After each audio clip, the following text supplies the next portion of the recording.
Bordeaux, 9e plus grosse ville de France, 264 000 habitants. Chaque jour, près de 60 000 étudiants doivent trouver un moyen de transport. Nous avons proposé à 3 étudiants de participer à une course déjantée entre leur lieu de résidence et leur école. Natacha, malgré son défaut d'assurance, s'élancera en voiture. Suzy, quant à elle, empruntera les transports TBM. Enfin, comme à son habitude, Dimitri optera pour son bicycle d'étudiant, le plus vert des transports. À peine partie, Natacha rencontre quelques difficultés.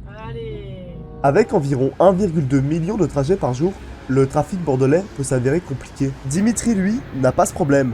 Grâce à son bike, il peut se faufiler aisément dans le tissu urbain. Les déplacements à vélo ne cessent d'augmenter à Bordeaux, plus 75% en un an.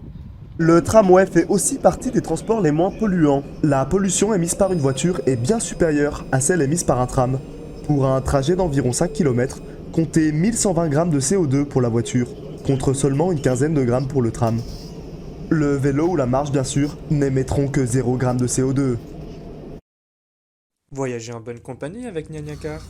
Ah, fait ces bouffons de je vais encore être en retard là, ça me saoule. Covoiturer, c'est mieux que bouchonner. Et voici Dimitri, qui arrive à toute berzingue. Il va un peu vite en besogne.